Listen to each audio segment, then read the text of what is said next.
John 2:28. And now, little children, abide in him, that when he shall appear, we may have confidence and not be ashamed before him at his coming. You know, this verse kind of represents one of those things that you get with age. It seems like when we're younger, and I know this may not be true of all young people, but when you're younger and you're busy with your family and you're busy working and building a career, it's very, very easy to kind of be a part-time Christian and even have periods in your life where you drift way away from God, and you know you're not living the way you're supposed to be, and you know you're not doing the things that God has commanded you to do or that God expects out of you. And you know that if he came at that moment, you would be ashamed and you would not have confidence standing before him.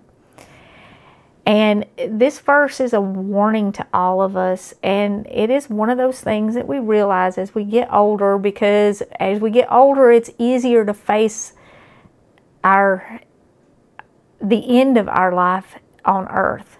So it's easier to be a firm, 100% full-time Christian, because we know we are going to be standing before Jesus even if the second coming doesn't happen immediately. So as Christians, it's important that we are ready to meet Jesus at any time, because it may not be at the second coming, it may be at the end of our life on earth, which could come at any moment, because none of us is promised tomorrow. None of us is even promised our next breath. So maybe during this Easter season, this would be a good time to really focus on becoming a full-time Christian and rededicating our lives to the purpose that God created us for, so that when he comes again, we have confidence to stand before him and we are not ashamed of our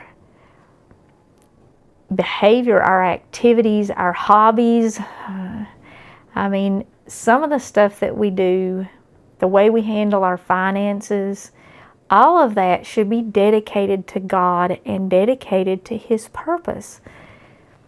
And that's all a part of being able to stand before him with confidence and not being afraid of death and not being afraid of his coming. There are so many people who are so afraid of what's going on, and they're so afraid of dying. If you focus, if you abide in God, if your hope is the Lord, then you will have that confidence and you will not have that fear. If you have fear, you probably have something that you need to turn over to God, or something that you need to change and give it to him, make him a part of it, or give it up. Because that's where the fear comes from. There is no fear with God. There is confidence that he will receive us. There is confidence that our eternal life is secure. And there is confidence that we are forgiven. And there is peace. If you're struggling with peace and you don't have that confidence, you don't know, if you're struggling and the fear is in your mind, in your heart, it's worrying you and giving you anxiety, search for what's causing that fear and give it to God. Because there is nothing that is outside of his control. There is nothing that is too big for him to forgive.